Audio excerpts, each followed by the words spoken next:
ورسوله اما بعد۔ ابھی نماز کے اندر جو صورتیں تلاوت کی گئی ہیں ان دونوں صورتوں کے اندر اللہ رب العالمین نے قیامت کے تعلق سے بیان کیا ہے۔ القاریعۃ ما القاریعۃ وما ادراک ما القاریعۃ یوم یکون الناس کالفراش المبثوث۔ اس صورت کے اندر اللہ تعالیٰ نے قیامت کے نام سے ہی اس سورہ کی شروعات کی ہے۔ قاریہ یہ قیامت کے مختلف ناموں میں سے ایک نام ہے۔ قیامت کے بہت سارے نام ہیں قرآن کے اندر، اللہ تعالیٰ نے بہت سارے ناموں سے قیامت کو اللہ تعالیٰ نے بیان کیا ہے۔ ان میں سے ایک قاریہ ہے، یوم القیامہ ہے، یوم التغابن ہے، یہ سب قیامت کے نام ہیں۔ حاقہ اس کا نام ہے، اس طرح بہت سارے نام ہیں، ان میں سے ایک نام القاریہ ہے۔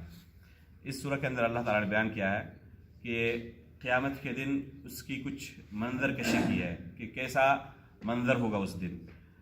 تو لوگ کیا کہتے ہیں کہ کیٹ پتنگوں کی طرح اڑ رہے ہوں گے۔ جو پہاڑ ہم دیکھتے ہیں کہ کتنے اونچے اونچے پہاڑ ہیں اور کتنے سخت پہاڑ ہیں، پوری زمین کو سنبھالے ہوئے ہیں، یہ روئی کی طرح اڑ جائیں گے، ان کی حالت ایسی ہو جائے گی۔ اسی طرح دوسرے صورت کے اندر اللہ تعالیٰ نے بیان فرمایا ہے کہ انسان اکثر و بیشتر مال و اولاد کی کثرت میں دنیا کے اندر مشغول ہے اور قیامت کو بھولے ہوئے ہے، یہاں تک کہ وہ قبر کے اندر پہنچ جاتا ہے۔ الہاکم التکاثر حتی زرتم المقابر۔ تمہاری حالت ایسی ہو گئی ہے کہ تم مال و اولاد کی کثرت میں غافل ہو گئے ہو اور یہاں تک کہ تم قبر کی زیارت کرنے لگے، قبر تک پہنچ گئے۔ حدیث کے اندر آتا ہے کہ انسان کی لالچ ایسی ہوتی ہے کہ پوری دنیا اسے مل جائے پھر بھی اس کا پیٹ نہیں بھرتا۔ یہ پیٹ کب بھرے گا؟ یہاں تک کہ قبر کی مٹی اس کے منہ میں پڑے گی۔ قبر کی مٹی سے پہلے اس کا پیٹ نہیں بھرنے والا ہے۔ اگر اس کو ایک دنیا دی جائے تو پھر دوسری دنیا کے بارے میں خواہش کرے گا، مجھ سے بڑا ہوا ہے، مجھ سے بڑا ہوا ہے، مجھ سے بڑا ہوا ہے۔ اس لیے کبھی بھی انسان کا پیٹ نہیں بھر سکتا، اس کی لالچ کبھی ختم نہیں ہو سکتی۔ اس لیے اگر کوئی اپنے لالچ پر کنٹرول کر کے رکھتا ہے اور اپنی آخرت کو ہمیشہ سوچتا ہے کہ مجھے یہ دنیا چھوڑ کے جانا ہے اور اپنی آخرت کی تیاری کرنی ہے، تو وہ شخص پھر اطمینان اور سکون کی زندگی گزارتا ہے۔ اس لیے حدیث کے اندر آتا ہے کہ ہمیشہ تم اپنے نیچے شخص کی طرف دیکھو جو تم سے مال و دولت کے اندر کمتر ہو، تم سے فقیر ہو، جسم کے اعتبار سے تم سے کمزور ہو، علم کے اعتبار سے کمزور ہو، ہر اعتبار سے جو تم سے کمزور ہے ان کی طرف دیکھو، تب تم اللہ رب العالمین کی نعمت کے بارے میں تم کو احساس ہوگا اور تم شکریہ ادا کرو گے۔ اگر کوئی شخص کسی ایسے فقیر کو دیکھا جس کے پاس کھانے کے لیے کچھ نہیں ہے تو شکریہ ادا کرے گا اللہ رب العالمین کہ اللہ تعالیٰ نے مجھے اس سے اچھا بنایا ہے کہ الحمدللہ میرے پاس کھانے کے لیے ہے، مجھے کسی کے سامنے ہاتھ نہیں پھیلانا پڑتا۔ اللہ کے نبی صلی اللہ علیہ وسلم فرماتے ہیں کہ من اصبح فی سردابہ آمنا، اگر کوئی شخص اپنے جھوپڑے کے اندر، اپنی کٹیا کے اندر، چھوٹا سا اس کا مکان ہے، امن و امان کے ساتھ صبح کرتا ہے، جب صبح وہ اس کی نیند کھلتی ہے، آنکھ کھلتی ہے اس کی، تو وہ مأمون ہوتا ہے، اس کو ڈر نہیں ہوتا کہ کوئی اس پر حملہ کر دے گا اور اس کی جان لے لے گا۔ کتنے لوگ ایسے ہیں آپ دیکھیں جہاں پر جنگیں چل رہی ہیں، اس کے پاس لاکھوں کروڑوں کی دولت ہو لیکن ہمیشہ یہ ڈر ہے کہ پتہ نہیں کہاں سے کوئی سر کے اوپر بم گرے گا اور ابھی ہم ختم ہو جائیں گے۔ چین و سکون نہیں ہے۔ آپ ابھی کشمیر کے اندر چلے جائیں، دیکھیں کیا حالات ہیں، یہاں چلے جائیں، یمن کے اندر چلے جائیں، اور بھی جو دوسرے ممالک جہاں پہ جنگیں چھڑی ہوئی ہیں، چاہے انسان لاکھوں کروڑوں کا مالک کیوں نہ ہو، چین و سکون نہیں ہے۔ اگر اس کے بدلے اس کو امن و امان مل جائے نا تو پھر اپنی پوری دولت دے کر بھی امن و امان خریدنا چاہے گا۔ تو امن و امان کے ساتھ اپنے گھر میں جھوپڑے میں وہ صبح کرتا ہے، اور وعنده قوت یومہ، اور اس کے پاس ایک دن کے کھانے کے برابر پورا راشن موجود ہے۔ اس کو فکر نہیں کہ آج میں اپنا پیٹ کیسے بھروں گا، الحمدللہ کھانے کا پورا سامان موجود ہے۔ تو فَكَأَنَّمَا حِيزَتْ لَهُ الدُّنْيَا بِحَوَافِيرِهَا، آپ سے فرماتے ہیں کہ گویا کہ اس شخص کے پاس پورے دنیا کی نعمت اس کے گھر میں آ گئی ہے۔ تو سوچیں کہ ہم کتنی نعمتوں کے اندر ہیں، اللہ تعالیٰ نے کتنی نعمتیں ہمیں دی ہیں، اس کے باوجود ہم ہمیشہ شکایت کرتے رہتے ہیں، اپنے اوپر شخص کو دیکھتے رہتے ہیں، تو اللہ تعالیٰ اس صورت میں فرماتے ہیں الہاکم التکاثر، مال و دولت کی کثرت نے تمہیں غافل کر دیا ہے یہاں تک کہ تم قبر کے اندر پہنچ گئے. کیا کرنا پڑے گا؟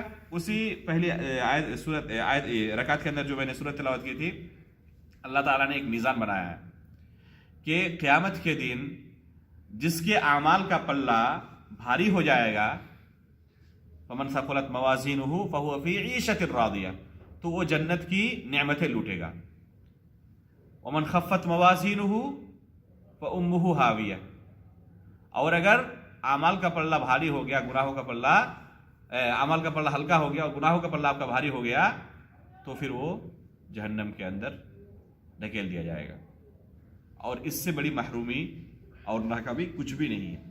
اس لیے اس دن کی تیاری ہمیں آج کرنی ہے. سب سے اہم جو اعمال ہیں کم از کم ان کو صحیح کرنا ہے.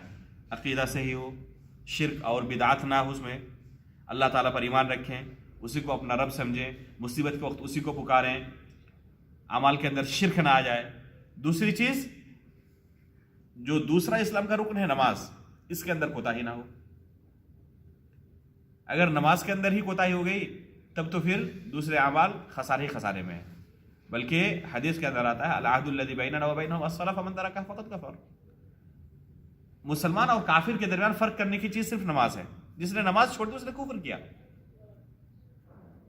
اس لیے آپ پائیں گے سلف صالحین کی زندگی اٹھائیے، بلکہ نبی صلی اللہ علیہ وسلم کی زندگی اٹھائیے کہ کیسے اہتمام کرتے تھے، جماعت کے ساتھ نماز پڑھنے کا کیسے اہتمام کرتے تھے. اللہ کے رسول صلی اللہ علیہ وسلم کی آخری زندگی کو یاد کریں، جب بستر پر پڑے ہوئے تھے، موت کے قریب، جسم کے اندر طاقت نہیں تھی کہ اٹھ کر چل کے مسجد میں آئے اور لوگوں کو نماز پڑھائیں، تو آپ نے حکم دیا اما عائشہ رضی اللہ تعالی عنہا کو کہ مرو ابا بکر ان یصلی بالناس، ابو بکر رضی اللہ تعالیٰ عنہ کو، اپنے باپ کو حکم دو کہ وہ لوگوں کی نماز کے لیے امامت کر دیں، وہ نماز پڑھا دیں.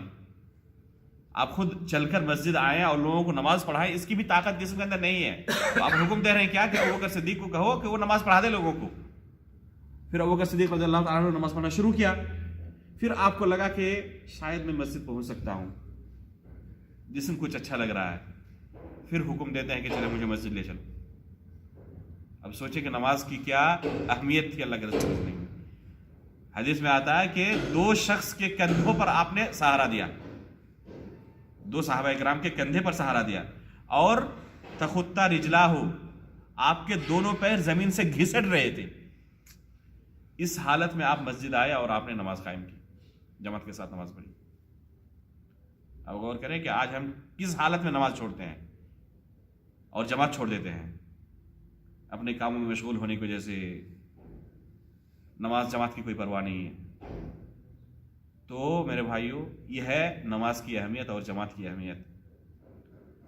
اس لیے اگر ہم یہ سوچتے ہیں کہ بغیر نماز پڑھی بھی ہم مسلمان رہ سکتے ہیں، تو یہ خیال دل سے نکال دینا چاہیے. بغیر نماز کے کوئی مسلمان نہیں رہ سکتا. یہ نماز اسلام کا سب سے عظیم رکن ہے توحید کے بعد. اگر نماز نہیں ہے تب دوسرے اعمال بھی آپ کے برباد ہو جائیں گے. اس لیے قرآن کے اندر اللہ تعالیٰ نے فرمایا ہے کہ ان الصلاۃ تنہی عن الفحشاء والمنکر، نماز برائی کے کام سے روکنے والا ہے.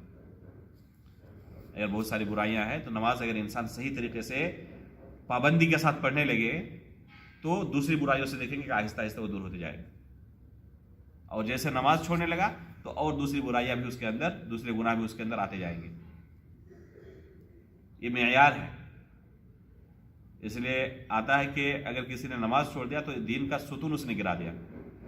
قبر کے اندر اسی کے بارے میں، قیامت کے دن اسی کے بارے میں سب سے پہلے سوال کیا جائے گا. عبادات کے تعلق سے سب سے پہلا سوال کس کے بارے میں ہوگا؟ نماز کے بارے میں. اور معاملات کے تعلق سے سب سے پہلا سوال ہوگا خون کے بارے میں.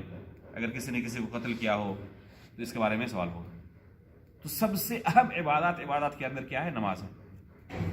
اسی لیے سب سے آخر میں دنیا سے یہی نماز کو اٹھایا جائے گا، اور قبر کے قیامت کے دن سب سے پہلے سوال اسی کے بارے میں ہوگا، اسی نماز کے تعلق سے. اور جب نماز کو فرض کرنا ہوا تو اللہ تعالیٰ نے نبی صلی اللہ علیہ وسلم کو کہاں بلایا؟ اپنے پاس آسمان میں جبرائیل علیہ السلام کو بھیجا براق لے کر پھر جبرائیل علیہ السلام مکہ سے لے کر بیت المقدس کا ابسسم کو گئے، اس کے بعد وہاں سے 7ویں آسمان تک، پھر وہاں پہ جا کے اللہ تعالیٰ نے 5 وقت کی نمازیں فرض کی، روزے کے لیے، حج کے لیے، زکوٰۃ کے لیے اللہ کے رسول کو عرش کے آسمان کے اوپر نہیں بلایا گیا تھا، لیکن نماز جب فرض کرنا ہوا تو دنیا میں فرض نہیں کیا اللہ تعالیٰ نے نماز کو، بلکہ نبی صلی اللہ علیہ وسلم کو اپنے پاس بلایا ہے، کیونکہ اللہ تعالیٰ کہاں ہے؟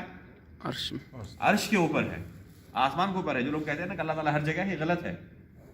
تو اس سے نماز کی اہمیت کا پتہ چلتا ہے، اس لیے کبھی بھی نماز کے اندر کوتاہی نہیں کرنی چاہیے۔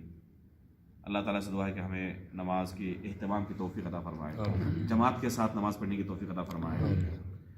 اللہ تعالیٰ دوسرے تمام اعمال کو اللہ تعالیٰ ہمارے لیے آسان کر دے۔ رب یسر ولا تعسر وتمم بالخیر۔ اسی طرح رب اعنی علی ذکرک و شکرک و حسن عبادتک، اس دعا کو ہمیشہ پڑھتے رہنا چاہیے کہ اللہ ہماری مدد فرما تیری عبادت کے اندر، تیرے ذکر و اذکار کے اندر، تیرے شکری کے اندر، اللہ تعالیٰ ہمیں مدد فرما۔ تو ہم بھی یہی دعا کرتے ہیں، ربنا اعنا علی ذکرک و شکرک و حسن عبادتک، آمین۔ تقبل یا رب العالمین، صلی اللہ علیہ وسلم۔